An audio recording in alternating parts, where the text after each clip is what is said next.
किसी प्राचीन नगर में एक प्रतापी राजा राज्य करता था। उसका राज्य विशाल और समृद्ध था और उसकी प्रजा हर दृष्टि से सुखी और संतुष्ट थी। एक दिन रानी स्नान के उपरांत सूर्य की किरणों में अपने बाल सुखा रही थी।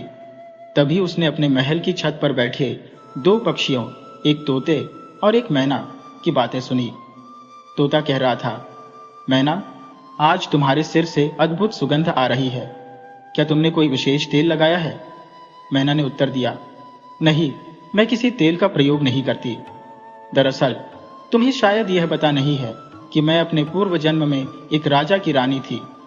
उस जीवन में मैं नियमित रूप से केतकी के फूलों की माला अपने सिर में सजाती थी। उन फूलों की महक इतनी गहरी थी कि आज भी मेरे सिर से वह सुगंध नहीं गई है। मैना की इस बात को सुनते ही रानी चौंक उठी। बाल सुखाने का ख्याल छोड़कर वह तुरंत अपने बाल बांधने लगी और मन ही मन सोचा, मैं भी तो एक रानी हूं, क्यों ना मैं भी केतकी के फूलों का तेल अपने सिर में लगाऊं, ताकि वैसी ही सुगंध मेरे बालों से भी आए। उत्साहित होकर रानी तुरंत राजा के पास पहुंची और बोली, महाराज, मुझे केतकी के फूलों का तेल चाहिए। कृपया इन फूलों का प्रबंध कीजिए ताकि मैं नियमित रूप से उसका प्रयोग कर सकूं। राजा ने उत्तर दिया, रानी, केतकी के फूल सामान्यतः आसानी से नहीं मिलते, लेकिन मैं कोशिश करूंगा। पर रानी ने जिद पकड़ ली, राजा, जब तक मुझे केतकी के फूल नहीं मिलते, मैं न तो भोजन करूंगी, न ही राजसी वस्त्र धारण करूंगी। मैं केवल साधारण वस्त्र पहनूंगी और फलों पर जीवनयापन करूंगी। राजा ने अपनी रानी की प्रतिज्ञा को पूरा करने का वचन दिया और अपने समूचे राज्य में मुनादी करवा दी कि जो कोई भी केतकी के फूल लेकर आएगा, उसे 5000 स्वर्ण मुद्राएं दी जाएंगी। 1 माह बीत गया, लेकिन किसी को केतकी के फूल नहीं मिले। अब राजा की चिंता बढ़ने लगी, अतः उसने अपने राज्य के बुद्धिमान और चतुर्जन को दरबार में बुलाया और कहा, जिसे भी केतकी के फूल प्राप्त होंगे और वह इसे मेरे लिए ला सकेगा, उसे मैं 10,000 स्वर्ण मुद्राएं दूंगा। राजा का प्रस्ताव सुनकर सभा में मौन छा गया। राजा ने देखा कि सब हतप्रभ है और निराशा के भाव में एक दूसरे की ओर देख रहे हैं। इस प्रकार सभा की गंभीरता और निराशा को देखते हुए राजा भी मन में खिन्नता अनुभव करने लगा। क्या मेरे राज्य में ऐसा कोई भी साहसी व्यक्ति नहीं जो केतकी के फूल ला सके? क्या सब इतने आलसी हो गए हैं? राजा की इस तीखी बात ने सभा में सन्नाटा ला दिया। तभी एक महिला का पुत्र आगे बढ़ा। उसने शान से राजा का वह थाल में रखा पान का बीरा उठाया और गर्व से कहा, महाराज, मैं केतकी के फूल लाने का प्रण करता हूं। या तो फूल लेकर ही लौटूंगा या फिर अपने प्राणों के साथ। राजा ने उस बहेलिये के पुत्र की हिम्मत की सराहना की और कहा, शाबाश वीर, तुमने इस राज्य का मान बढ़ाया है। ईश्वर तुम्हें हर कदम पर सफल करे। राजा ने उसे राजमहल से आवश्यक सामग्री और यात्रा खर्च लेने की अनुमति भी दे दी। बहेलिये का बेटा अपनी योजना के तहत अस्तबल से एक उत्तम नस्ल की घोड़ी लेकर आया। उसने घोड़ी को बड़े ठाट बाट से सजाया। माथे पर सुनहरे पान का डंठल, गले में कांटेदार हार, पेट पर सोनाली जीन और उस पर महीन कढ़ाई से सजी पश्मीने की चादर। घोड़ी पर चमचमाती चांदी की रकाब, मोदी चूर जड़ित लगाम और रेशम की बंधी हुई पीठ थी। माथे पर झूलती जराऊ करंदिया, मोतियों की माला और पिछवाड़े लगी अमेठी के साथ सज धज कर वह सवार हो गया। यह युवक एक सजीला और साहसी व्यक्ति था, जिसे देखकर शेर का बच्चा भी लजाए। उसका रंग गोरा, चेहरा गुलाब की तरह दमकता और उसकी वेशभूषा पर बुंदेलखंड की ठाठ झलक रही थी। सिर पर जरी का मंडल, किमखाब का अंगरखा और बनारसी चंदेरी का फेंटा कमर में सजाए उसकी तलवार मखमली म्यान में दमक रही थी। कानों में मोतियों के बड़े बाल, गले में सूबेदार का माला और मुंह में पान का बीरा चबाते हुए वह सजीले कदमों से आगे बढ़ता गया। इस तरह वह अलबेली घोड़ी पर सवार होकर चला, कभी कदम, कभी दुल्की, कभी रोहन, कभी संगम की चाल से और कभी सर पर दौड़ता अपने लक्ष्य की ओर बढ़ता गया। उस तरह वह कई निर्जन वीरान जंगलों, विशाल नदियों और छोटे बड़े नगरों को पार करता हुआ अपनी मंजिल की ओर बढ़ता रहा। एक दिन संध्या के समय वह एक नदी के किनारे स्थित एक विशाल पीपल के वृक्ष के नीचे आकर रुका। घोड़ी को उसने पास के एक अन्य पेड़ के नीचे बांध दिया और थकान से चूर होकर थोड़ा बहुत खा पी कर बिस्तर लगाकर लेट गया। इस पीपल के वृक्ष पर एक हंस और हंसनी का जोड़ा निवास करता था। लेकिन उनके अंडों पर एक रहस्यमयी संकट मंडराता था, क्योंकि एक बला हर रात उनके अंडों को चुपचाप खा जाती। जब भी हंसनी अंडे देती, वह प्रेतनी रात के अंधेरे में आकर उन्हें चट कर जाती, जिससे हंस और हंसनी दोनों हमेशा शोक में डूबे रहते। एक बार फिर हंसनी ने अंडे दिए। हंस और हंसनी हमेशा की तरह मोती चुभने मानसरोवर की यात्रा पर गए। उसी रात वह प्रेतनी फिर आ पहुंची और पेड़ की ओर चढ़ने लगी, लेकिन इस बार शिकारी की आंखें चौकस थी। शिकारी ने जैसे ही उस आकृति को देखा, वह बिना देरी किए अपना तेज खंजर उठाकर उसके सिर को काट डाला। फिर उस व्यक्ति की लाश को ढलान के नीचे कुछ पत्तों से ढककर वह आराम से सो गया। सुबह जब हंस और हंसनी मोती चुपते हुए लौटे, तो उन्होंने पेड़ के नीचे किसी इंसान को सोते हुए पाया। हंस ने कहा, आज हमारी परेशानी का असल कारण पकड़ में आ गया है। यही व्यक्ति हमारे अंडों को खा जाता है, जिसके कारण हमें इतने दुख सहने पड़ते हैं। जाओ, अब मैं इस व्यक्ति को अपने प्रहार से यमलोक पहुंचा देता हूं। हंसनी ने समझदारी से कहा, देखिए जी, बिना जांच पड़ताल के किसी को दोषी ठहराना उचित नहीं। पहले जाकर देखिए कि हमारे अंडे सुरक्षित हैं या नहीं, फिर जो उचित हो वही करना।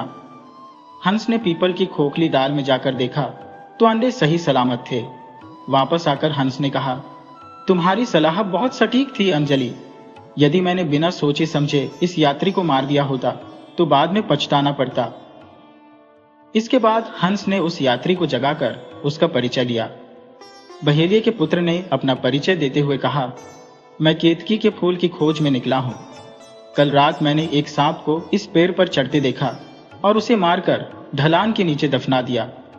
सांप की बात सुनते ही हंस समझ गया कि यही कातिल उनके अंडों को खा जाया करता था। सांप के मारे जाने से हंस बहुत प्रसन्न हुआ और कृतज्ञता स्वरूप उसने अपनी पुत्री हंस कुमारी का विवाह उस बहेलिये के पुत्र से कर दिया। हंस कुमारी को हंसनी के पास छोड़कर बहेलिये का पुत्र फिर अपनी यात्रा पर निकल पड़ा। जाते समय हंस ने उसे अपना एक विशेष पंख उपहार स्वरूप दिया और बताया, इस पंख की विशेषता यह है कि इसे दिखाने से किसी भी बीमारी का तुरंत निवारण हो सकता है। बहेली का पुत्र फिर घोड़ी पर सवार होकर आगे बढ़ा और कुछ दिनों में एक ऐसे नगर में पहुंचा जहां का राजा बहुत चिंतित था, क्योंकि उसकी पुत्री गंभीर रूप से बीमार थी। अनेक वैद्यों और चिकित्सकों ने कोशिश की, लेकिन सब असफल रहे। जब बहेलिये के पुत्र ने यह समाचार सुना तो वह राजमहल गया और राजकुमारी को पंख दिखाया। पंख देखते ही राजकुमारी की समस्त बीमारियां समाप्त हो गईं और उसका स्वास्थ्य पुनः उत्तम हो गया। प्रसन्न राजा ने कृतज्ञता स्वरूप अपनी पुत्री का विवाह बहेलिये के पुत्र से कर दिया। लेकिन बहेलिये का पुत्र अपनी नवविवाहिता को भी छोड़कर केतकी के फूल की खोज में आगे बढ़ा। राजा ने अपने दामाद के लिए यात्रा में विविध पकवान और भोजन सामग्री भी साथ भेज दी। बहेलिये का पुत्र कुछ ही दिनों में एक जंगल में पहुंचा, जहां एक राजा अपने शिकारी दल के साथ शिकार के लिए निकला हुआ था। वह सफेद हाथी पर विराजमान था और उसके पीछे अन्य शिकारी और साथी भी हाथियों पर सवार थे। राजा के हाथी के साथ कुछ लोग सूर्यमुखी फूलों से राजा के ऊपर छाया कर रहे थे, ताकि सूर्य की तेज किरणों से उसे बचा सकें। उधर बहेलिये का पुत्र अपनी अलबेली घोड़ी को तेजी से दौड़ाता हुआ जा रहा था। उसका ठाट बाट भी राजसी था और राजा को लगा जैसे वह किसी अन्य राज्य का राजकुमार हो। दोनों की भेंट हुई और बहेलिये के पुत्र ने राजा को अपने साथ लाए पकवान दिए। राजा, जिसने अपने जीवन में ऐसे स्वादिष्ट भोजन कभी नहीं चखे थे, अत्यंत प्रसन्न हो गया और उसे अपने साथ शिकार पर ले जाने का आमंत्रण दिया। जंगल में बहेलिये के पुत्र ने कई शेरों को मार गिराया, जिससे राजा उसकी वीरता और कौशल से प्रभावित हुआ। राजा ने कृतज्ञता स्वरूप अपनी बेटी राजकुमारी का विवाह बहेलिये के पुत्र के साथ कर दिया। विवाह के बाद बहेलिये के पुत्र ने कहा, मैं केतकी के फूलों की खोज में जा रहा हूं। यदि मैं सुरक्षित लौट आया तो मैं राजकुमारी को अपने साथ ले जाऊंगा। कृपया मुझे इस यात्रा की अनुमति दें और राजकुमारी को अपने संरक्षण में रखें। इस पर राजा ने उसे जानकारी दी कि 7 समंदर पार एक द्वीप पर एक साधु तपस्या करता है और उसी की कृपा से उसे केतकी के फूल मिल सकते हैं। राजा ने उसे अपना ओढ़न खटोला दिया जो उसे उस साधु के आश्रम तक पहुंचा सकता था। बहेलिये का पुत्र उड़न खटोले में बैठ गया और वह हवा में मंडराने लगा। धीरे धीरे उसकी गति बढ़ने लगी और वह आकाश में छुप छुप कर चलने लगा। ऊपर से नीचे देखना अद्भुत था। भारी भरकम पहाड़ छोटे छोटे ढेलों जैसे लग रहे थे। ऊंचे वृक्ष गमलों में लगे पौधों जैसे प्रतीत हो रहे थे और विशाल नदियां पतली रेखाओं के समान दिखाई दे रही थी। मनुष्य और जानवर चींटियों के समान छोटे छोटे दिखाई दे रहे थे। इस प्रकार आकाश में उड़ते उड़ते वह कुछ दिनों में 7 समुद्रों को पार कर उस द्वीप पर पहुंचा जहां साधु तपस्या में लीन था। उड़न खटोले से उतरकर बहेलिये का पुत्र आश्रम पहुंचा, जहां उसने देखा कि साधु समाधि में बैठा है। उसने साधु के आश्रम की सेवा करना शुरू कर दिया। विद्यासन की सफाई की, जंगल से लकड़ियां लाकर धूनी में आग प्रज्वलित की और खुद केवल फल फूल खाकर वहां रहने लगा। कुछ समय बाद साधु की समाधि जोती। साधु ने उसे देखा और पूछा, बेटा तुम कौन हो और इतने दूर 7 समंदर पार किस उद्देश्य से आए हो? बहेलिये के पुत्र ने उत्तर दिया, बाबा मैं आपका सेवक हूं। मैं केतकी के फूलों की प्राप्ति के लिए यहां आया हूं।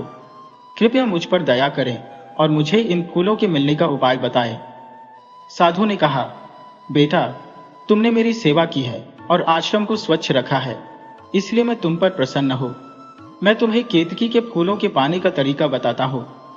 ध्यान से सुनो। इस आश्रम से थोड़ी दूर पर एक रमणीय बाग है। वहां तुम्हें 2 स्त्रियां मिलेंगी। एक तो अति सुंदर होगी, जबकि दूसरी मलिन और कुष्ठ रोग से पीड़ित, जिसके अंगों से पीप बह रही होगी। परंतु उस सुंदर स्त्री की ओर ध्यान मत देना। साधु ने चेतावनी दी। बस उसका हाथ पकड़ लेना, बस यही तुम्हारी सफलता छिपी है। पर ध्यान रहे, सुंदरता के छल में मत उलझना, वरना सारा उद्देश्य व्यर्थ हो जाएगा। साधु की आज्ञा लेकर बहेलिये का पुत्र उस अद्वितीय बाग में पहुंचा और उसकी मोहक छटा में खो गया। उसने देखा कि बाग की जमीन मानो चांदी की बनी थी।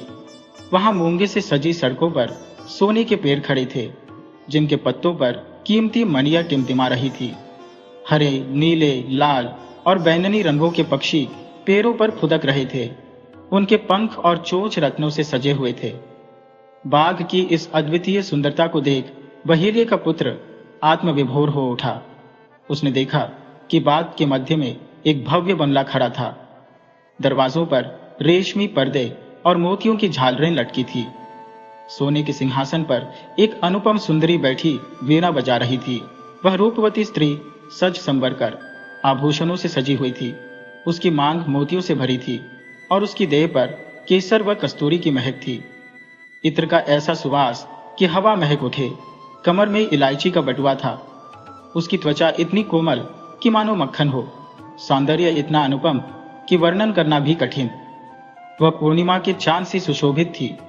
इस अद्वितीय रूप लावण्य को देखकर बहेलिये का पुत्र मोहित हो गया। साधु की बात भूल गया और उसकी ओर मंत्रमुग्ध होकर देखने लगा। सुंदरी ने उसे भीतर बुलाया। बहेलिये का पुत्र जैसे ही भीतर पहुंचा, उसने उसे तोते में बदल दिया और पिंजरे में टांग दिया। इधर साधु उसकी प्रतीक्षा कर रहा था। 3 दिन बीतने के बाद साधु को विश्वास हो गया कि वह उस मोह जाल में फंस गया है। साधु फिर बाग की ओर गया और देखा कि बहेलिये का पुत्र तोते के रूप में पिंजरे में कैद है। साधु ने पिंजरे की सलाखें खोली और अपने कमंडल का जल उस पर छिड़क दिया, जिससे वह पुनः मनुष्य बन गया। साधु ने उसे डांटते हुए कहा, तुमने मेरी चेतावनी नहीं मानी, पर अब मैं तुम्हें एक अंतिम चेतावनी देता हूं। इस बार उस सुंदर स्त्री के धोखे में मत फंसना। यदि तुम अपना उद्देश्य पूर्ण करना चाहते हो तो उस गंदी व अशोभनीय स्त्री का हाथ पकड़ो। ये कहकर साधु वापस चला गया। बहेलिये का पुत्र पुनः बाग में घूमने लगा। थोड़ी देर बाद उसने फिर उस सुंदर युवती को अपनी सहेलियों के साथ बंगले की ओर जाते देखा, पर इस बार उसने साधु के बताए अनुसार गंदी स्त्री की तलाश शुरू की और उसकी ओर बढ़ चला। अचानक बहेलिये के पुत्र को एक विकट कुरूप, जीर्ण शीर्ण वस्त्रों में लिपटी अत्यंत भयंकर दिखने वाली स्त्री दिखाई दी। उसका शरीर मानो सड़न की पराकाष्ठा पर था। दुर्गंध से मस्तिष्क फटने को था। बहेलिये के पुत्र ने साहस बटोरकर तुरंत उस स्त्री का हाथ पकड़ लिया। आश्चर्यजनक रूप से उस क्षण ही वह स्त्री एक 16 वर्षीय अनुपम सुंदरी में परिवर्तित हो गई। वह खिलखिलाकर हंस पड़ी और उसकी हंसी की अनुगूंज के साथ ही बाग में केतकी के पुष्प बरसने लगे। पूरे बाग में एक मधुर सुगंध फैल गई। बहेलिये का पुत्र इन केतकी के फूलों को देखकर मुग्ध हो गया और उसने उन्हें अपनी झोली में भरना शुरू कर दिया। तभी अचानक साधु ने पीछे से उसकी पीठ पर जोरदार प्रहार करते हुए कहा, अरे भोले, जब सारा बाग अब तेरे अधीन हो गया है, तब क्यों इन फूलों को संग्रहित करने में समय व्यर्थ कर रहा है? ये तो अब तेरे अपने हैं, जब चाहे जितने चाहे तोड़ सकता है। अब इस पद्मिनी को ले जा, वह अब तेरी है। जब यह हंसेगी तो बाग फूलों से भर जाएगा। बहेलिये का पुत्र साधु से आशीर्वाद लेकर पद्मिनी को उड़न खटोले में बैठाकर कजलीवन के राजा के पास पहुंचा। वहां पहुंचते ही राजकुमारी की विदाई कराई और राजा ने उसे दहेज स्वरूप असंख्य हाथी प्रदान किए। राजा ने कहा, जब भी मेरी याद आएगी मैं सैकड़ों हाथियों के साथ तेरे पास पहुंच जाऊंगा। विवाह के बाद हाथी, घोड़े और अन्य सामग्रियां अपने सेवकों द्वारा घर भिजवाकर बहेलिये का पुत्र फिर अपने उड़न खटोले पर सवार होकर अपनी दूसरी रानी के पास पहुंचा। उसे भी लेकर और दहेज में मिले सामान को सेवकों के साथ रवाना कर वह हंस कुमारी के पिता के पास पहुंचा।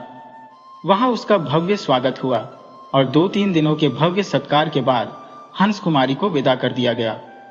अंततः बहेलिये का पुत्र अपने चारों रानियों सहित अपने नए महल में आ गया। अब वह राजसी वैभव के साथ रहने लगा। उसके पास अपार धन दौलत, हाथी, घोड़े, दास दासियां सभी कुछ था। इधर नाई ने राजा को यह सूचना दी कि बहेलिये का पुत्र अपार संपदा हाथी घोड़ों के साथ लौट आया है। उसे बुलाकर पूछें कि वह केतकी के पुष्प लाया या नहीं। राजा ने सिपाही भेजकर संदेश भिजवाया कि शीघ्र ही केतकी के पुष्प लेकर राजमहल में उपस्थित हो। बहेलिये के पुत्र ने उत्तर दिया कि केतकी के फूल ऐसे साधारणतः नहीं भेजे जाते। महल से स्वर्ण की थाली और रेशम का रुमाल भेजा जाए। सिपाही स्वर्ण की थाली और रेशमी रुमाल लेकर उपस्थित हुए। पद्मिनी की हंसी से फूल बरसने लगे। बहेलिये के पुत्र ने फूलों को संजोकर स्वर्ण की थाली में रखा और रेशमी रुमाल से ढककर राजा के पास भिजवा दिया। उसके पीछे वह स्वयं भी राजा के महल में पहुंच गया। खेत की ताजगी से लबालब फूलों की सुगंध से दरबार महक उठा। केतकी के पुष्पों से राजा और रानी की प्रसन्नता चरम पर पहुंच गई।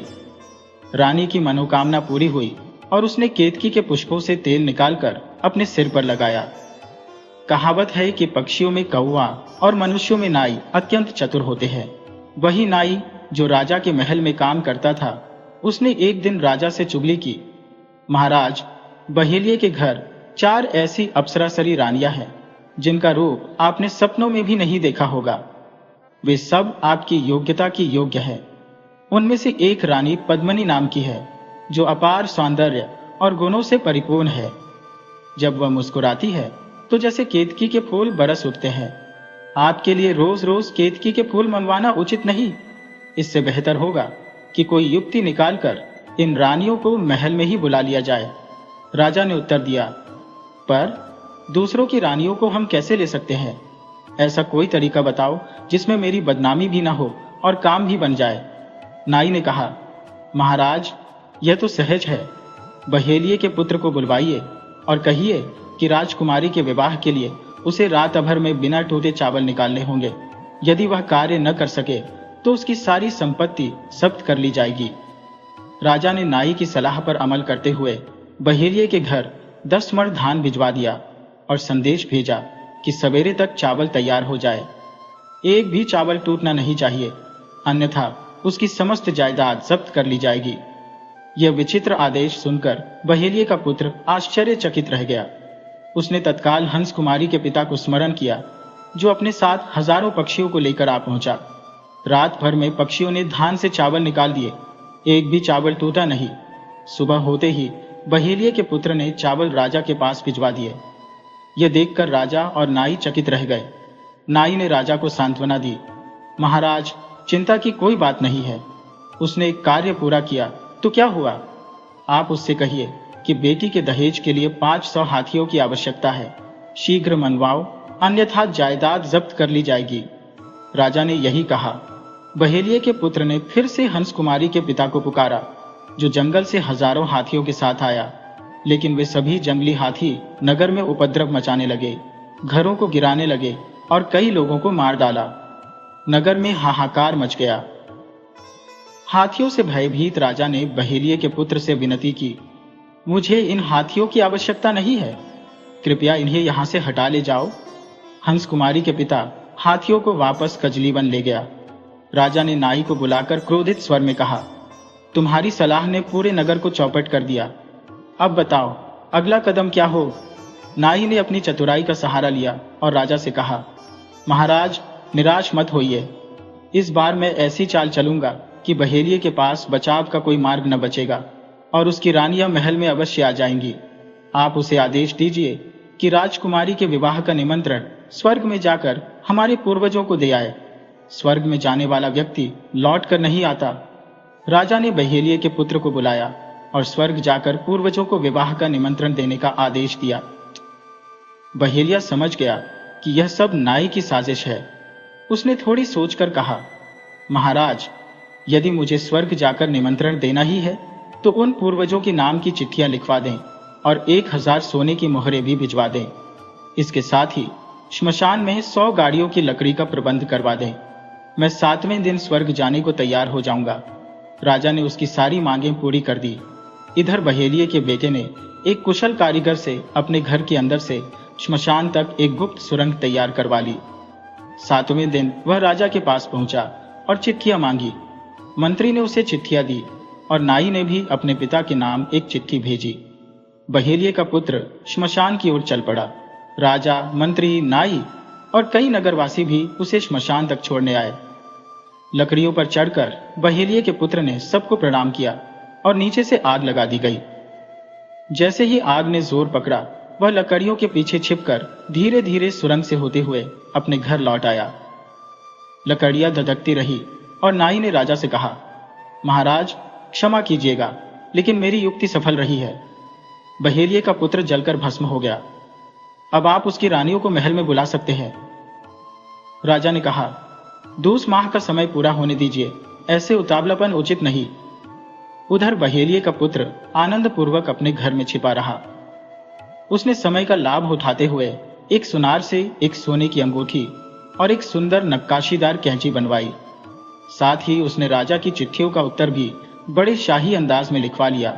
2 महीने तक उसने स्वयं को छिपाए रखा, हजामत नहीं बनवाई। बाल और नाखून बढ़ जाने से उसकी शक्ल अजीब और गरीब हो गई। समय पूरा होने पर वह राजसभा में पहुंचा और राजा को प्रणाम कर कहा, महाराज मैं स्वर्ग में जाकर आपके पूज्य पिताजी और अन्य पूर्वजों को राजकुमारी के विवाह का निमंत्रण देकर आ गया हो। आपके पूजनीय पिताजी स्वर्ग में राज्य कर रहे हैं और सभी देवता उनसे प्रसन्न है। विवाह का निमंत्रण पाकर वे अत्यंत प्रसन्न हुए, किंतु वे विवाह में उपस्थित नहीं हो पाएंगे क्योंकि उसी समय वहां एक बड़ा यज्ञ हो रहा है। उन्होंने विशेष प्रसन्नता व्यक्त की है कि आप सभी प्रकार के सुख में हैं। तो मामला कुछ यूं था कि स्वर्ग में नाइयों की अत्यंत कमी थी, जिससे वहां राजा के पिताजी जैसे बड़े लोगों की सेवा का कार्य भी बाधित हो रहा था। जब उन्होंने देखा कि उनके बाल बेतरतीब ढंग से बढ़ गए हैं, तो उन्होंने अपनी यह हालत राजमहल में प्रस्तुत की। इस पर बहेलिया के बेटे ने स्वर्ग से प्राप्त चिट्ठियां राजा के हाथों में थमाई। राजा ने चिट्ठियां पढ़ी और पाया कि लिखा था, तुम्हारे पिताजी ने तुम्हें जल्दी बुलाने की दरख्वास्त की है। स्वर्ग में एक एक वस्त्र और भोजन का मूल्य अत्यधिक है, यहाँ तक कि दोना पत्तल भी महंगे हैं। पिता ने कहा है कि साथ में कुछ पत्तल भी ले आना। इस तरह के संदेश के साथ बहेलिया के बेटे ने सोने की बेटी और एक कैंची भी नाई को भेंट दी, जिसे पाकर नाई अत्यंत प्रसन्न हुआ। राजा ने तुरंत उसे स्वर्ग जाने का आदेश दिया, जिससे नाई ने अपनी सारी संपत्ति गिरवी रखकर आवश्यक सामग्री का प्रबंध किया और श्मशान में 100 गाड़ियां लकड़ी की मंगवा ली। सभी लकड़ियों को एकत्र कर वह बीच में बैठ गया और बहेलिया के बेटे से अंतिम यात्रा का मार्गदर्शन मांगा। बहेलिया के बेटे ने उसे समझाया कि आग लगाने के बाद उसे सीधे स्वर्ग का मार्ग मिल जाएगा।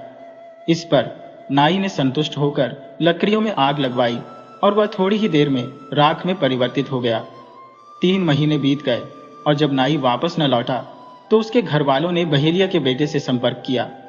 बहेलिया ने कहा कि वह स्वर्ग में अपनी कमाई में व्यस्त है और शीघ्र ही लौट आएगा। 3 माह और गुजर गए, परंतु नाई का कोई पता न चला। अंततः नाई की पत्नी ने पुनः बहेलिया के पास जाकर उसकी वापसी की मांग की। बहेलिया ने उसे बताया कि नाई अब कभी लौट नहीं सकता। इस घटना से राजा को गहरा दुख हुआ। अपनी गलती का प्रायश्चित करते हुए राजा ने बहेलिया के बेटे को अपनी पुत्री के साथ विवाह के लिए आमंत्रित किया। राजा के कोई पुत्र न होने से उसने राज्य का सारा कार्यभार बहेलिया के पुत्र को सौंप दिया। राजा, रानी और बहेलिया का पुत्र अब आनंद पूर्वक रहने लगे और रानी भी प्रतिदिन ताजे केतकी के फूलों का तेल सिर में लगाकर प्रसन्नता से जीवन व्यतीत करने लगी।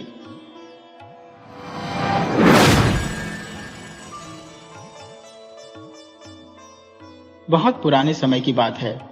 मध्य प्रदेश के एक छोटे से गांव में कुछ बंजारे आकर बस गए थे। गांव के खेत वीरान पड़े थे और उन्हीं खेतों में बंजारों ने अपना ठिकाना बना लिया था।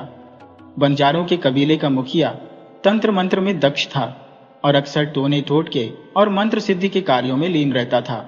गांव में किसी को भी बंजारों के वास्तविक उद्देश्य का अंदाजा नहीं था। मुखिया अपने साथियों के साथ एकजुट रहता था और कुछ खास लोग ही उसके अनुष्ठानों में भाग लेते थे।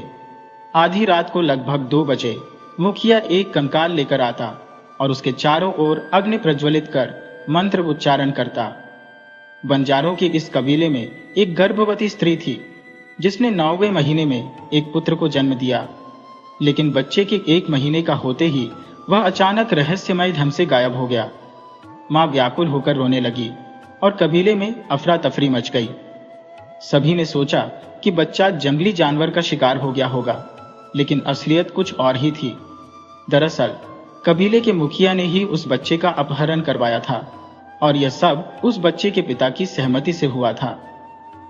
रात के अंधेरे में मुखिया ने उस मासूम की बलि चढ़ा दी। इसके पीछे एक भयानक कारण था। बंजारों का डेरा जिस स्थान पर था उसके पास एक पुराना बगीचा था जिसके नीचे खजाने के गड़े होने की कहानियां प्रचलित थी। मुखिया ने तंत्र मंत्र के माध्यम से उस खजाने को प्राप्त करने की योजना बनाई थी और वह बलि इसी अनुष्ठान का हिस्सा थी। मान्यता थी कि बलि देने के 15-20 दिनों बाद वह खजाना स्वयं ही धरती से बाहर आ जाएगा। इसलिए मुखिया ने इस अवधि के दौरान अपनी तांत्रिक शक्तियों को और अधिक मजबूत करने के प्रयास किए।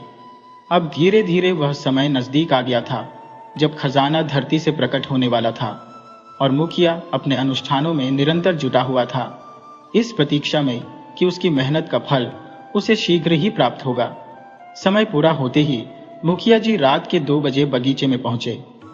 वहां अचानक जमीन का एक हिस्सा धंसने लगा और उसी में से एक विशाल मटका बाहर आया जो राजा महाराजाओं के समय के कीमती हीरे जवाहरातों से भरा हुआ था।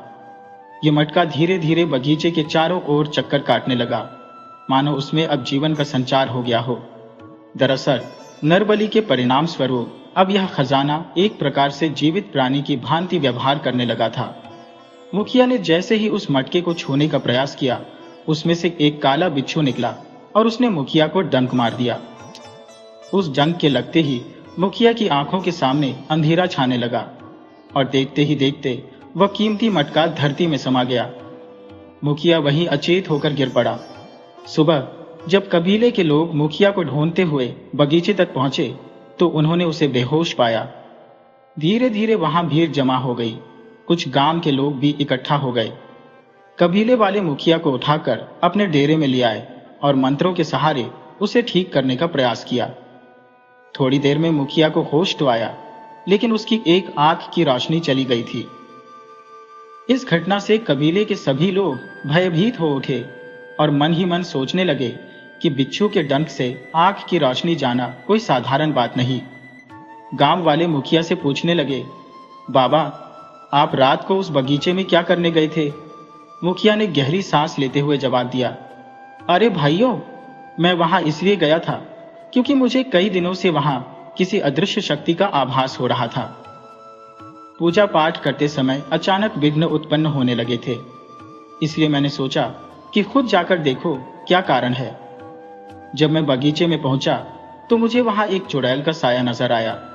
मैंने उसे पकड़ने के लिए कुछ अनुष्ठान किए, लेकिन उसने मुझ पर ही हमला कर दिया और इसी वजह से मेरी आंख की रोशनी चली गई। गांव के लोग जो भोले भाले और अंधविश्वासी थे, मुखिया की बातों को सच मान बैठे। लेकिन असलियत यह थी कि मुखिया ने यह कहानी केवल इसलिए गढ़ी थी ताकि गांव के लोग उस बगीचे के पास न जाएं। वह जानता था कि खजाना वहीं कहीं मौजूद है और यदि कोई और व्यक्ति वहां पहुंचता तो उसकी योजना में बाधा आ सकती थी। अब मुखिया मन ही मन सोचने लगा कि बलि चढ़ाने के बावजूद वह उस खजाने को क्यों नहीं पा सका। उसके मन में विचार आने लगा कि वह बिच्छू शायद खजाने का रक्षक है और उस खजाने की पहरेदारी करता है। अब मुखिया जी किसी भी हाल में उस खजाने को पाना चाहते थे। उन्होंने 1 हफ्ते का विश्राम लिया, फिर अपनी साधना में गहरे उतर गए। उन्होंने काल देवता का आह्वान किया ताकि उन्हें खजाना निकालने का कोई अचूक उपाय मिल सके। अंततः 1 हफ्ते की कठिन तपस्या के बाद काल देवता प्रकट हुए। मुखिया जी ने अपनी पूरी व्यथा उन्हें बताई। काल देवता ने कहा, यह कोई साधारण खजाना नहीं है जिसे बस मिट्टी खोद कर पाया जा सके। यह एक जागृत खजाना है और इसकी रक्षा एक चमत्कारी वृक्ष करता है। सदियों से इसके पहरेदार का कार्य एक बिच्छू कर रहा है, लेकिन इसे हटाकर किसी अन्य जीव को रक्षा का भार सौंपना होगा, तभी तुम इस खजाने को अपना बना पाओगे। इतना कहकर काल देवता अंतर्ध्यान हो गए। मुखिया की यह साधना औरतों की नजरों से छुपी न रह सकी, जो खेतों में काम करती थी। उनमें से एक औरत ने मुखिया को दूर से देखा, लेकिन वह उनकी बातों को सुन नहीं पाई और इसलिए खजाने का सच उसे नहीं पता चल सका। अगले दिन रात के ठीक 2 बजे मुखिया जी फिर से बगीचे की ओर निकले, जहां वह खजाना निकलता था। इस बार उन्होंने वहां देर तक प्रतीक्षा की, लेकिन खजाना प्रकट नहीं हुआ। मुखिया ने अपनी तांत्रिक शक्तियों से इसका कारण जानने का प्रयास किया। तब पता चला कि उनके पिछले स्पर्श के कारण खजाना अपने आप लुप्त हो चुका है। अब जब उसका निर्धारित समय आएगा तभी वह फिर से प्रकट होगा। इतने में गांव के लोग वहां आ पहुंचे। उस औरत ने गांव वालों से मुखिया की गतिविधियों का जिक्र किया, हालांकि उसे बातों का पूर्ण अर्थ पता नहीं था। उसने बस इतना कहा कि मुखिया तंत्र साधना में लीन है और उनकी हरकतें संदिग्ध हैं। यह सुनकर गांव वाले क्रोधित हो उठे। उन्होंने मुखिया को गलत कार्यों का दोषी मानते हुए आक्रोश में आकर उस पर पथराव शुरू कर दिया। जब उन्होंने उस मुखिया पर पत्थरों की बारिश की तो इसके परिणाम स्वरूप उसकी मृत्यु हो गई। उसके साथ रहने वाले बंजारे भी भयभीत होकर गांव छोड़कर भाग निकले। अब कबीले के सारे लोग गांव से दूर जाकर बसने लगे। दूसरे गांव में कबीले के आपसी सहयोग से लाखन को नया मुखिया नियुक्त किया गया। लाखन कोई और नहीं, वही व्यक्ति था जिसके बच्चे की बलि चढ़ाई गई थी, क्योंकि वह पहले के मुखिया का अत्यंत निकटस्थ था। धीरे धीरे समय बीतता गया और मुखिया की मृत्यु को 6 महीने हो गए। एक रात लाखन ने एक विचित्र सपना देखा और वह हड़बड़ाकर जाग उठा। उसकी घबराहट बेवजह नहीं थी। उसके सपने में वही मृत मुखिया दिखाई दिया था, जो अत्यंत भयावह रूप में प्रकट होता था। लाखन को लगा कि यह कोई परिचित आत्मा हो सकती है। वह उठकर पानी पीता और पुनः सोने का प्रयास करता, परंतु अगली रात भी वही स्वप्न उसे परेशान करने लगा।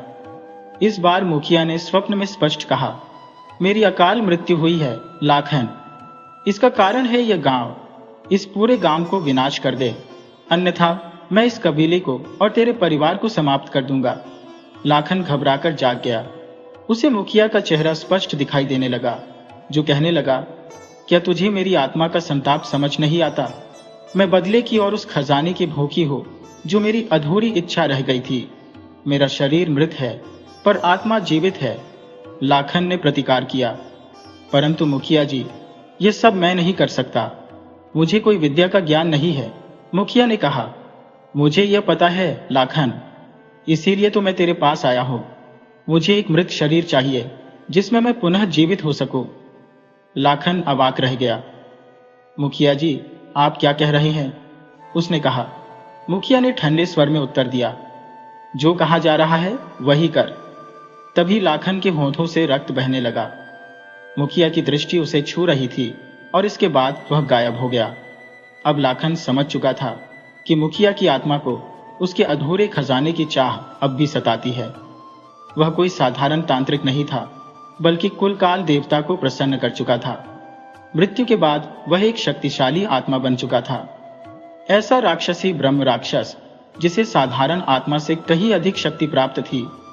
लाखन की स्थिति दुविधापूर्ण थी।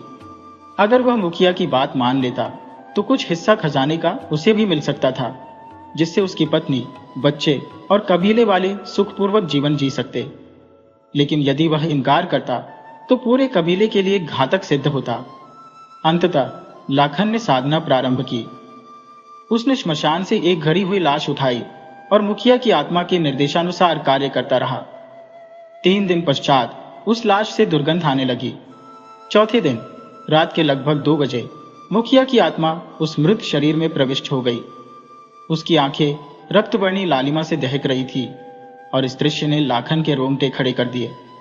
किंतु भयभीत होकर वह शांत बैठा रहा। मुखिया ने उसकी ओर देखा और कहा, शाबाश लाखन, तूने मुझे पुनः जीवित किया है, इसका पुरस्कार अवश्य मिलेगा। यह सुनकर लाखन की आंखों में लालच की चमक दौड़ गई, क्योंकि वह भी तो धन का लोभी था।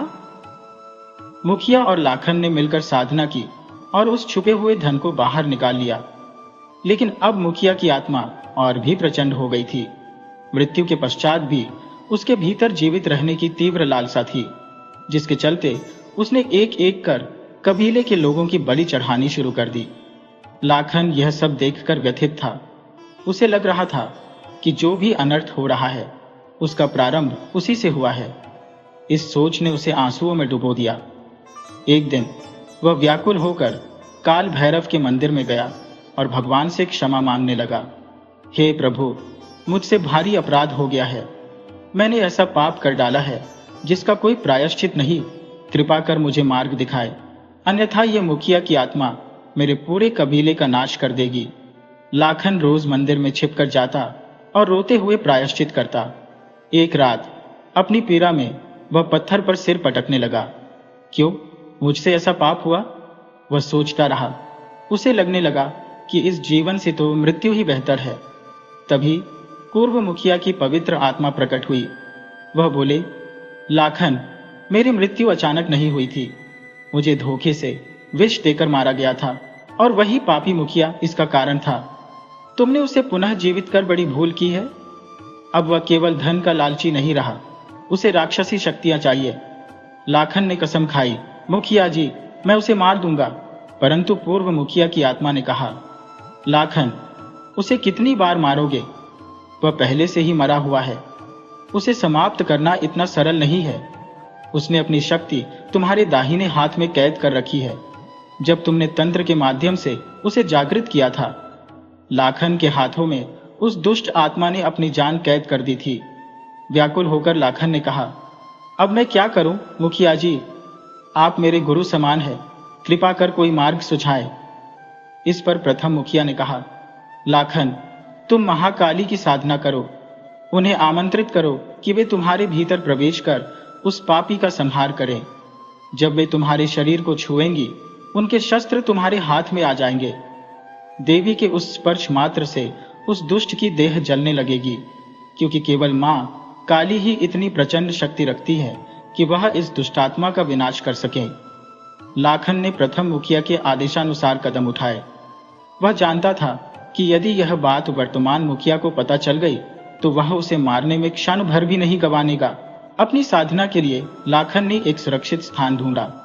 अंततः कबीले से 10 कोस दूर स्थित एक हजारों वर्ष पुराना देवी का मंदिर उसे उपयुक्त लगा। इससे पवित्र स्थान कहीं और नहीं था। लाखन ने साधना शुरू की। समय बीतता गया।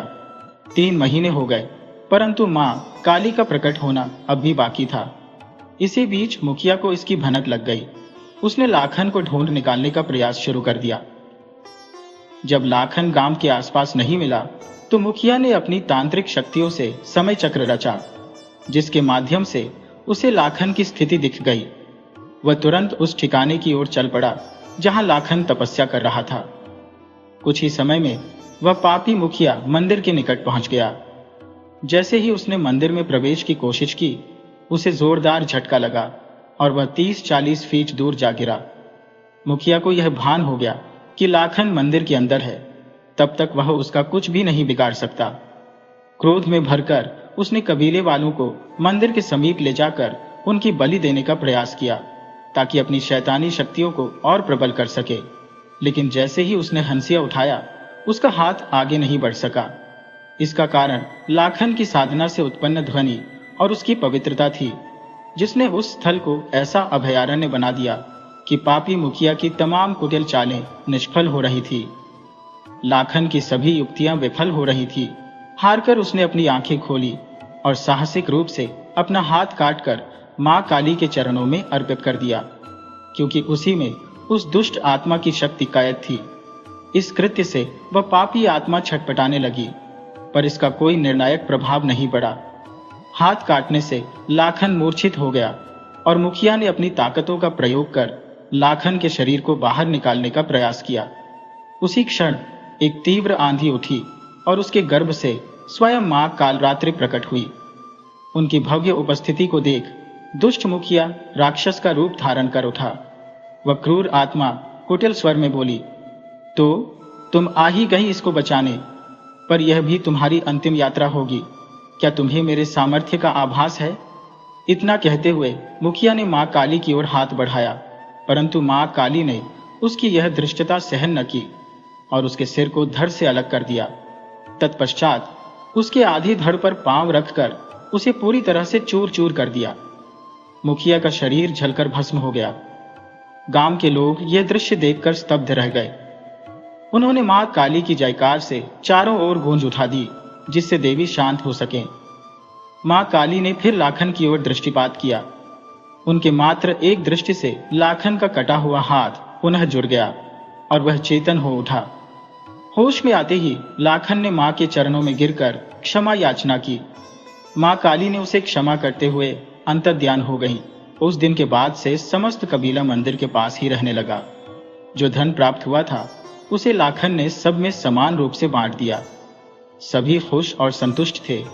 ये कथा इस बात का साक्षात प्रमाण थी कि लालच मनुष्य को किस हद तक गिरा सकता है। पहले मुखिया ने अपने गुरु को जहर देकर छल से मारा, फिर स्वयं मुखिया बन गया और अंततः लोभ ने उसे राक्षस बना दिया। वास्तव में लोभी और कुटिल प्रवृत्ति के व्यक्ति की मुक्ति मरने के बाद भी सहज नहीं होती, क्योंकि उनकी आत्मा शैतान में परिवर्तित हो जाती है।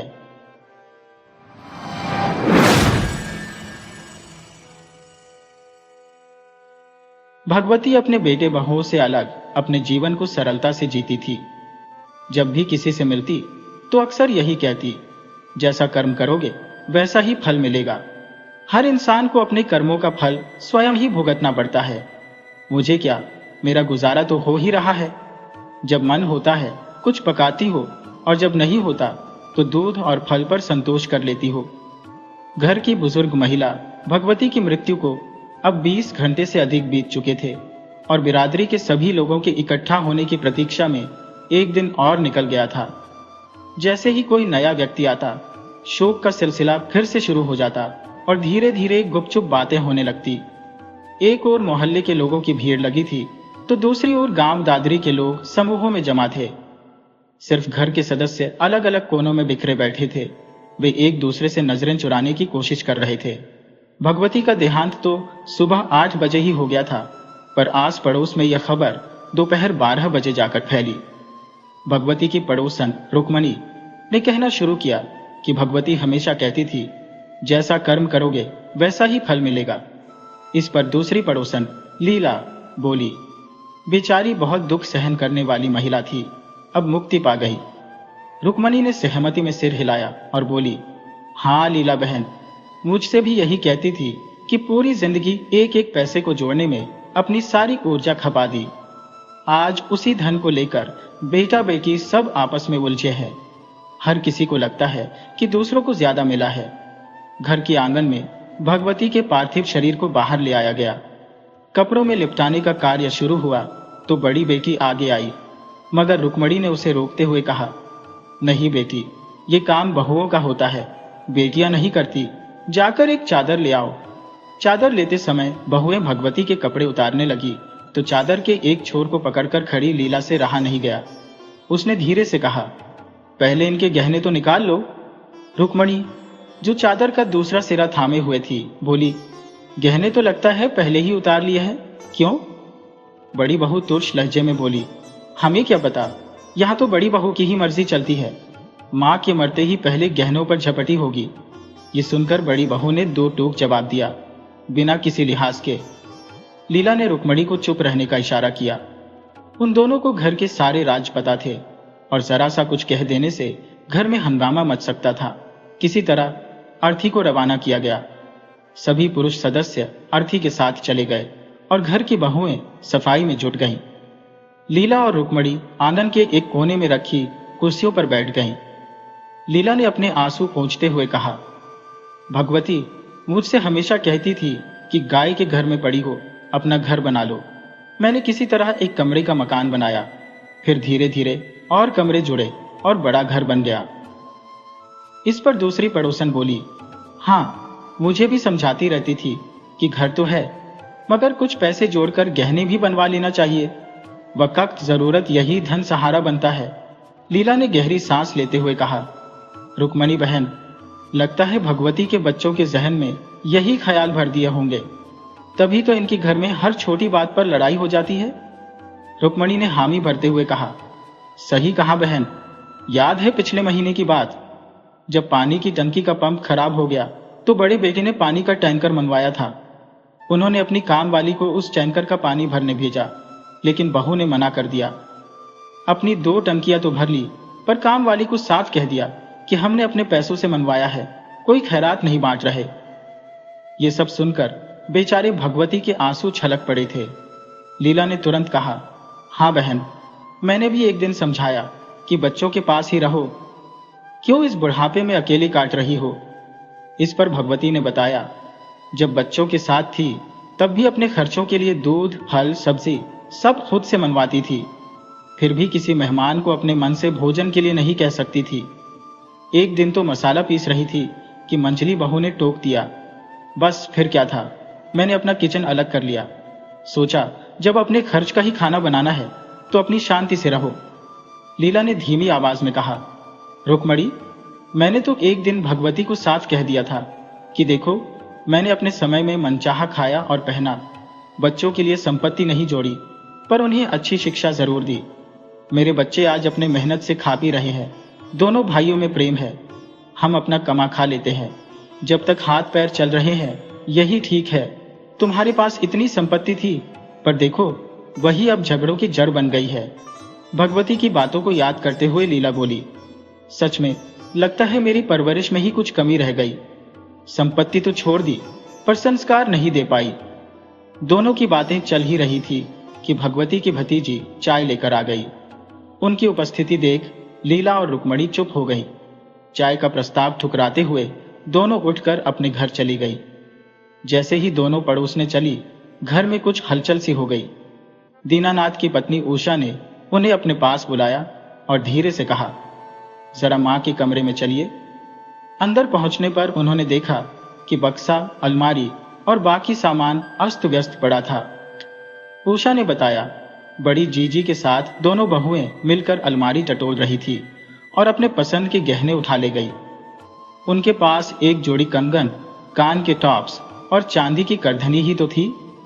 देवरानी संध्या कह रही थी कि जो करधनी है वह कल ही मुझे मिली है, बाकी जेवरात तो बड़ी जीजी उठाकर ले जा चुकी है। उषा ने संध्या को सुनते ही गुस्से में आकर कहा, तुमने करधनी कैसे ले ली? जब सास बीमार थी तब तो तुम्हारा चेहरा तक नहीं दिखा। संध्या ने भी तुनक कर जवाब दिया, अम्मा के सामान पर सबका हक है, मेरी सेवा का मतलब यह नहीं कि सब कुछ छोड़ दूं। मुसाफिर ने चिल्लाते हुए कहा, सेवा के वक्त तुम्हें हक नहीं चाहिए था और अब संपत्ति का दावा कर रही हो। संध्या ने भी पलटकर जवाब दिया, क्या पता तुमने पहले ही क्या क्या उठा लिया हो। दोनों देवरानी जेठानी को यूं झगड़ते देख दीनानाथ ने हस्तक्षेप किया और उन्हें शांत करते हुए कहा, यह क्या हो रहा है? बिरादरी बाहर बैठी है और तुम लोग यहाँ इस तरह लड़ रही हो। मैं अब इस कमरे में ताला लगा देता हूँ, सब निपटने के बाद ही खोलूंगा। संध्या ने गुस्से में कटाक्ष किया, हाँ हाँ लगा दो ताला, अब तो चाबी भी अपनी ही जेब में रख लो। इस पर उषा ने फटकारते हुए कहा, रात दिन की बात पर तुम इस तरह क्यों विफर रही हो? दीनानाथ ने आखिरकार कहा। तुम सबको जो करना है करो, मुझे बीच में मत घसीटो। ये कहते हुए वे बैठक की ओर लौट गए।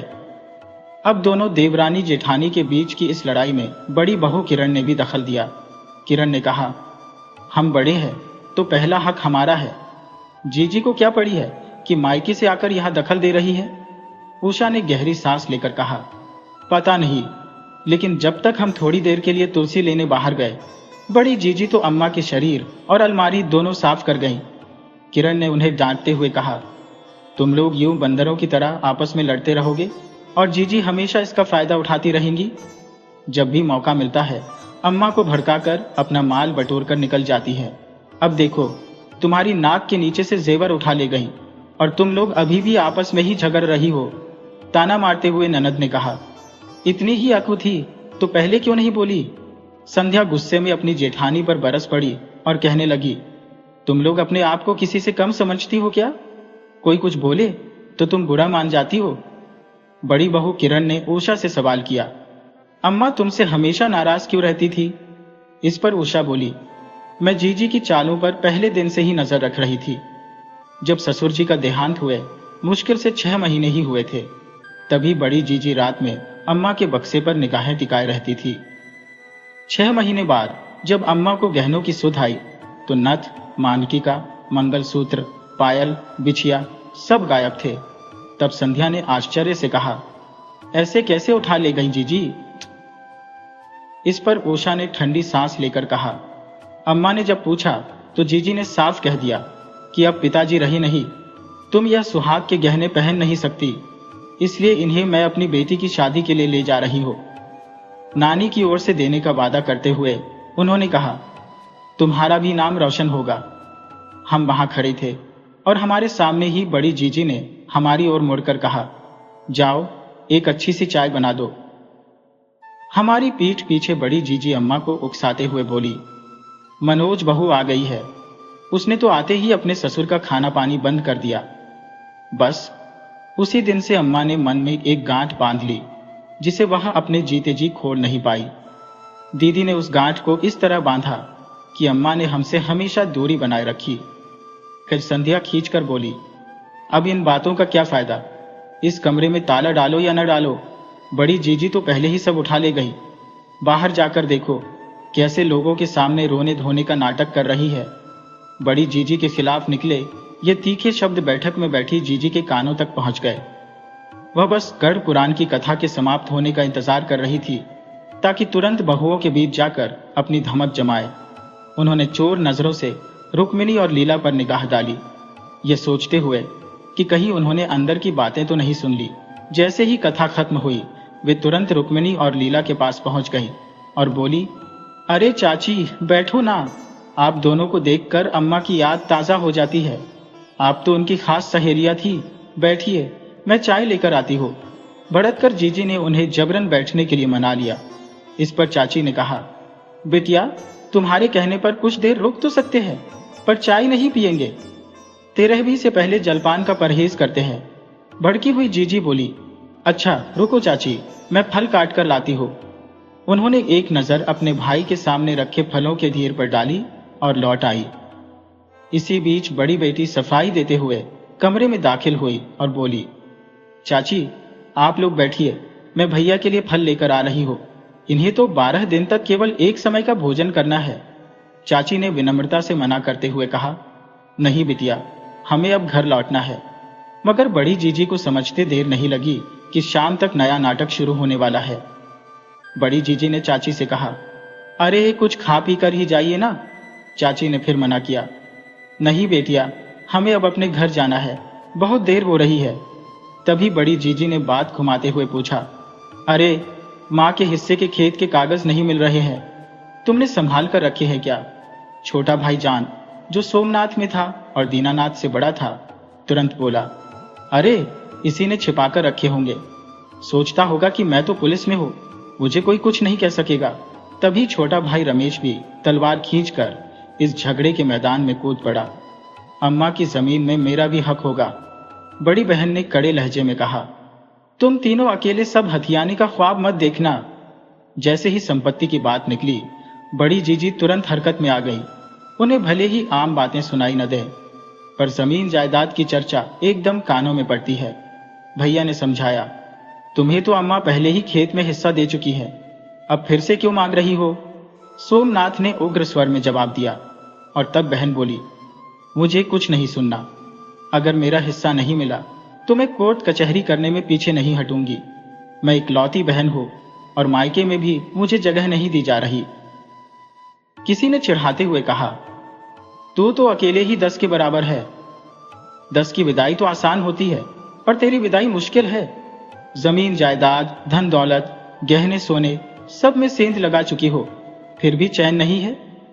इस पर बड़ी जीजी क्रोधित हो गई और घर का माहौल देखते ही देखते कुरुक्षेत्र बन गया। आरोप प्रत्यारोप का सिलसिला शुरू हो गया। उसी समय पड़ोसी बुजुर्ग महिला रुक्मिणी आई और सबको शांत करते हुए बोली, कुछ तो शर्म करो। तुम्हारी मां ने शायद यही देखा होगा कि उसकी संतान एक दूसरे की दुश्मन बन जाए। उन्होंने सभी को डांटते हुए कहा, अभी अम्मा का 13वां भी पूरा नहीं हुआ और तुम लोग जायदाद के लिए लड़ाई कर रहे हो। अगले दिन भगवती के घर से लौटते हुए रुक्मिणी और लीला को उषा ने गेट के पास रोक लिया और बोली, चाची, आपने देखा ना किस तरह ये लोग अपनी मां की मौत के बाद बहुओं पर इल्जाम लगा रहे हैं। उषा ने कटाक्ष करते हुए कहा, कहाँ है इनके संस्कार? देखिए ना चाची, किस तरह भाई बहन आपस में लड़ाई झगड़े में उलझ गए हैं।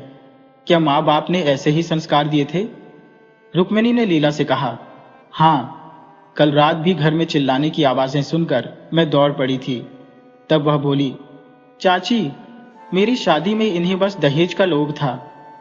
सोच रहे थे खूब धन मिलेगा, क्योंकि मेरे पिता तो दरोगा थे। तब बड़ी जीजी की ससुराल से हमारा रिश्ता भी था। एक बार मेरे पिताजी ने जुए के अड्डे पर छापा मारा और लौटते समय भारी बारिश में उनकी जीप एक गहरे गड्ढे में फंस गई। जुआरी पहले ही एक दूसरी जीप में निकल चुके थे, लेकिन पिताजी के पास रुपयों से भरा बैग और एक सिपाही था, जबकि दूसरा सिपाही मैकेनिक लाने चला गया। पिताजी को याद आया कि यही घर पास में है, तो उन्होंने सिपाही को गाड़ी के पास छोड़ा और खुद यहाँ आ गए, ताकि अगर गाड़ी सही हो जाए तो आगे बढ़ सकें। लीला ने उत्सुकता से पूछा, फिर क्या हुआ बेटा? तब वह बोली, हाँ चाची, मुझे याद है कि उस वक्त दीनानाथ पुलिस की भर्ती में था, तभी मेरी शादी तय कर दी गई थी। उस दिन पिताजी और उनके साथ वाला सिपाही पूरी तरह भीग गए थे। जब घर आए और बैग खोला तो देखा कि नोट भीग चुके हैं। पिताजी ने तुरंत बैठक के गद्दे पर नोट फैला दिए और पंखा चला दिया ताकि जल्दी सूख जाए। जानते हो चाची, कितनी रकम थी वो? रुक्मिणी ने उत्सुकता से कहा, नहीं, ये बात तो हमें नहीं पता। बड़ी बहू ने रहस्य खोलते हुए कहा, करीब 1,10,000 रुपए थे। इतनी भारी रकम देखकर उनकी आंखें खुली रह गई। उन्हें तो लगा पुलिस की नौकरी में बस नोट ही नोट है। पिताजी ने बताया था कि ये रुपए थाने में जमा करवाने हैं, पर इन्होंने समझा कि ये सब ऊपर की कमाई है। उसी दिन अपने बेटे की शादी मेरे साथ तय कर दी, ताकि मेडिकल इंटरव्यू में भी सहूलियत मिल सके और शादी में दहेज का भी इंतजाम हो जाए। अरे चाची, इन लोगों ने मुझे ताने सुनाए कि क्या लाई मेरे लिए। ढंग से खातिरदारी भी नहीं हुई। एक दिन तो मेरी सास ने मेरे पिताजी का नाम लेकर कहा था, तेरे बाप ने तो घोड़ी बहू भेज दी और कुछ नहीं। बस उसी दिन से मैंने भी लिहाज करना छोड़ दिया। मैंने साफ कह दिया, मैं तुम्हारी बेटी की तरह नहीं हूं, जो हर चीज के लिए मायके में कटोरा लेकर खड़ी हो जाऊं। जितनी मेरे आदमी की कमाई है, उसी में मैं घर संभालना बखूबी जानती हूं। बस जब उसने मेरा चूल्हा मुझसे अलग कर दिया, तब जाकर थोड़ी राहत मिली थी। माँ भी मुझसे दूरी बना ली तभी। जैसे ही उसने बड़ी बहू को करण की तरफ आते देखा, वो बिना कोई सवाल जवाब किए तुरंत ही पीछे हट गई। उषा के आते ही उसने पूछा, क्या सुनाया जा रहा है? रात का कोई दिलचस्प किस्सा? इस पर लीला थोड़े से तंज में बोली, अरे नहीं, बस पुरानी यादें हैं जो उभर आई। बड़ी बहू ने बात को पकड़ते हुए कहा, देखो चाची, जरा सी जमीन जायदाद के लिए इतना बड़ा मसला खड़ा कर दिया है सबने। मेरे मायके में तो यहां से न सिर्फ दुगना बल्कि 10 गुना ज्यादा संपत्ति है। मेरे माँ पिताजी तो अब इस दुनिया में नहीं रहे और न ही उन्होंने हमें कुछ देने की सोची थी। माँ ने भी यही कहा था कि तुम्हारी शादी में ही सब खर्च कर दिया। पिछले साल मैंने और मेरी बहन ने सोचा कि चलो अब तो कानून भी हमारे पक्ष में है। पिताजी बिना वसीयत के चले गए तो क्यों ना कुछ कानूनी अर्जी डाल दें। लेकिन बस सोचा ही था, आगे कुछ किया नहीं। समझ नहीं आया कि और क्या किया जा सकता है। इस पर चाची ने मुस्कुराते हुए लीला और रुक्मणी की ओर देखा तो लीला ने कहा, अरे इसी मसले पर जीजी भी परेशान है। जो आप अपनी माँ के निधन को मात्र 10 दिन भी नहीं हुए और आप कोर्ट कचहरी के चक्कर काटने की बात करने लगी। बहनों की चुगली हर जगह फैला दी थी और इसने हमारी बात भाइयों तक पहुंचाकर हमारे मायके के रिश्ते भी खराब करा दिए। हमारी ननद ने हर जगह हमारे बारे में अफवाहें फैलाई और अंत में हासिल कुछ भी नहीं हुआ। यहाँ भी आई और 100 बार कह चुकी है कि हमारे माँ बाप का नाम डूब जाएगा जब इस घर की औरतें अदालत में खड़ी होंगी। मेरे पति को जोरू का गुलाम कहकर भड़काया और न जाने किस किस तरह की बातें कर गुस्सा दिलाया। यहाँ तक कि उन्होंने गुस्से में आकर मेरा सिर दीवार में दे मारा। चाची, मुझे 3 टांके लगे हैं। अब आप ही बताइए, अपनी बहन का सिर फोड़ने से क्या उनकी इज्जत पर धब्बा नहीं लगेगा। चाची तेज तेज कदमों से आगे बढ़ी। तभी बहू भी आई और कहने लगी, सच कहती हो बहन, ये औरत बेहद चालाक है। जैसे ही अपनी बारी आती है गिरगिट की तरह रंग बदल लेती है। संध्या ज्योति, नहीं, इसी ने तो मेरी शादी की खरीदारी में क्या क्या किया, तुम्हें पता है। ये बात सुनकर तीसरी बहू भी बातचीत में शामिल हो गई। उन्हें तो खबर भी नहीं थी कि तुम चूल्हे पर दूध गरमा रही थी और गैस बंद कर आई हो। किरण ने पूछा। रणबीर से पूछी थी? संध्या ने जवाब दिया, हाँ, गैस बंद कर आई हो। फिर लीला ने उत्सुकता से पूछा, किस किस्से की बात कर रही थी? संध्या कहने लगी, हाँ, मुझे याद आया। मेरे पति की कमाई उस समय खास नहीं थी। चाची की नई दुकान ही थी तो शादी का खर्चा भी घर से नहीं उठा सकते थे। अंततः जीजी से ही पूरी खरीदारी करवाई गई थी। माने के बावजूद अम्मा तो अपनी बेटी को ही रुपये थमाती रही। यही नहीं, उन्हें भड़का रखा था कि बहुएं सारे पैसे हड़प लेंगी। हरिश्चंद्र भाई और बहन को तो मैंने कई बार समझाया, पर किरण बीच में बोल पड़ी।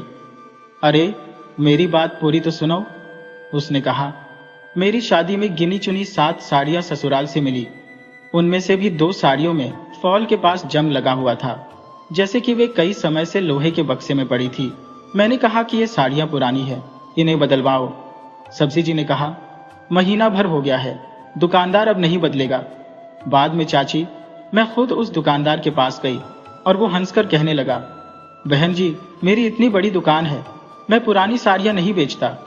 तब मुझे समझ आया कि जीजी ने साड़ियां नहीं बदलवाई और इसीलिए दोबारा दुकान जाने को तैयार नहीं हुई।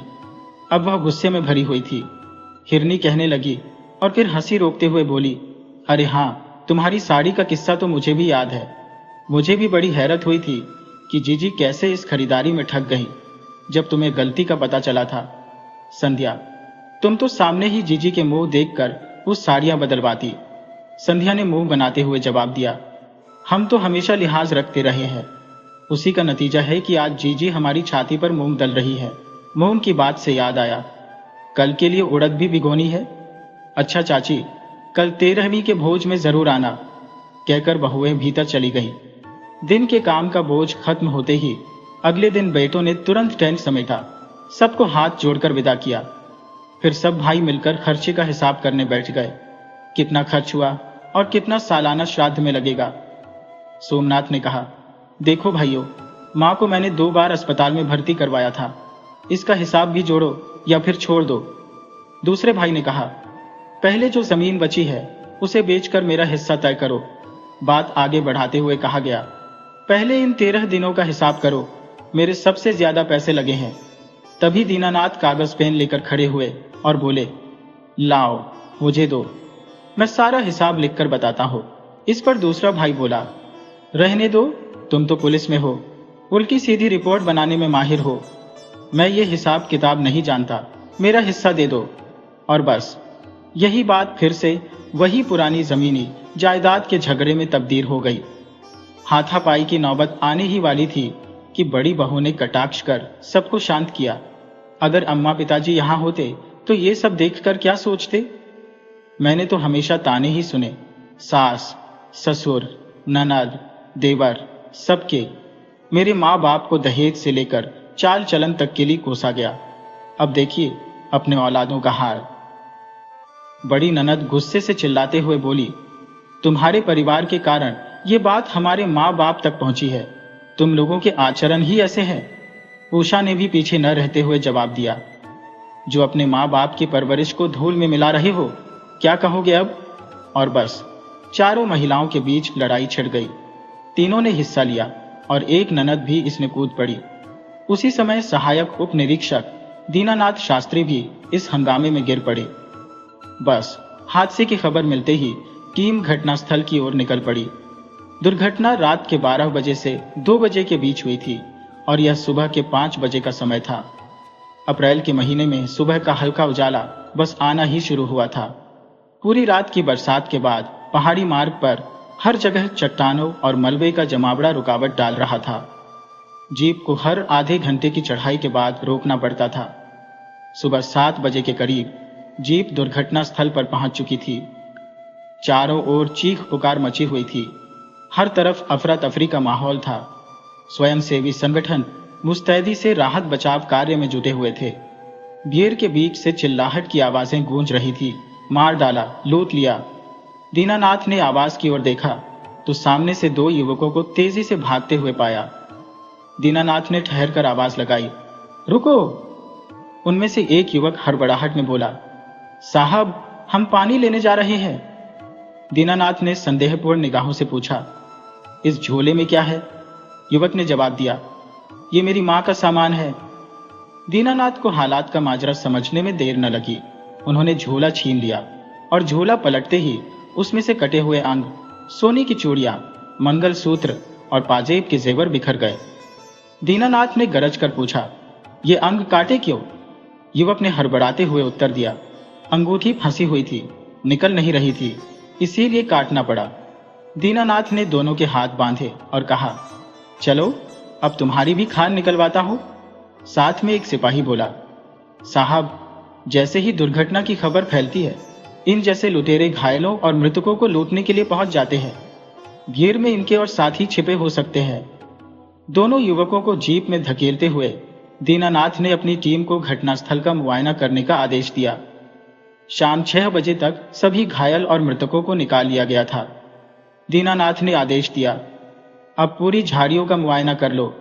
कोई भी जीवित या मृत पीछे नहीं छूटना चाहिए। दूर बैठे गिद्धों को देखते हुए उन्होंने कहा, इस इलाके में गिद्धों की भरमार है, कहीं मांस नोचने के लिए न टूट पड़े। शाम तक सब इंस्पेक्टर भी पहुंच गए और उन्होंने प्रगति की जानकारी पूछी। दीनानाथ ने बताया, साहब, ये एक बारात की बस थी जिसमें 40 लोग सवार थे। इनमें से 6 की मृत्यु हो गई है और 4 गंभीर घायलों को अस्पताल भेजा गया है। बाकी सभी को प्राथमिक उपचार देकर घर भेज दिया गया। ये वही 4 शातिर लुटेरे थे जो मृतकों के निर्जीव शरीरों को गिद्धों की भांति नोचने खसोटने में मशगूल थे और जो मौके पर ही दीनानाथ की नजरों में आकर धर लिए गए। कार्रवाई लंबी चली और जब दीनानाथ घर पहुंचे तब तक रात का अंधेरा पूरी तरह से गहरा चुका था। वह अपने आंगन में खटिया पर लेट गए, पर नींद उचटती रही। कुछ पलों की झपकी लगी तो लगा कि किसी ने हिलाकर उठाया हो। जागो, पास के जंगल में बस पलट गई है। चारों ओर हाहाकार मचा था। एक बुजुर्ग महिला दर्द से चीख रही थी, जबकि गिद्ध उसके शरीर को नोच रहे थे। किसी ने गले से चिपक कर काटा था तो किसी ने कानों से खींचा। दीनानाथ घबराकर डंडा खोजने लगे, पर जैसे ही उस बुजुर्ग महिला के चेहरे पर नजर पड़ी, उनका दिल दहल गया। चेहरा उनकी मां जैसा दिख रहा था। उन्होंने डर और आघात से चीखना शुरू कर दिया, अम्मा, अम्मा। पर जैसे जैसे सपने में दिखने वाले गिद्धों के चेहरे साफ हुए, वे उनके अपने भाई, भाभी, बहन, पत्नी और बाकी परिवारजनों के रूप में नजर आने लगे। पसीने से तरबतर दीनानाथ की आंखें खुली। सपने की भयावहता ने उनकी आत्मा को झकझोर दिया। सुबह उन्होंने जब इस सपने का जिक्र किया तो सभी ने अलग अलग बातें बनाई। किसी ने कहा कि शायद मां की आत्मा उनसे कुछ मांग रही थी और शायद इसी कारण ऐसे सपने आ रहे थे। परंतु किसी ने अम्मा को ठीक से पानी भी नहीं पूछा। वे अपने आप खाना बनाकर खाती रही और अंततः अपनी ही उपेक्षा का शिकार होती रही। अब मां के गुजर जाने के बाद उनके गहनों और संपत्ति पर चारों भाई बहनों में छीना झपटी मची हुई थी। दीनानाथ ने गहरी सांस ली और बोले, तुम लोग भी किस गिद्ध से कम हो। जीते जी अम्मा का खून चूसते रहे और अब उनकी संपत्ति की लूट में लग गए हो। वास्तव में उन लुटेरों में और तुम लोगों में कुछ खास फर्क नहीं है। वे अनजान लोगों को लूटते हैं, फिर भी परिवार को पालते हैं, पर तुम सबने अपनी ही माँ का सब कुछ लूट लिया।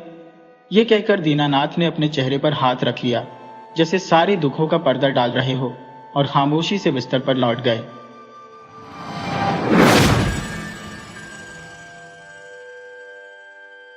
वीडियो अच्छी लगी हो तो इसे लाइक करें और ऐसी ही मज़ेदार कहानियों के लिए चैनल को सब्सक्राइब करें और बेल आइकन दबाएं। ज़्यादा से ज़्यादा अपने दोस्तों को शेयर करें। धन्यवाद।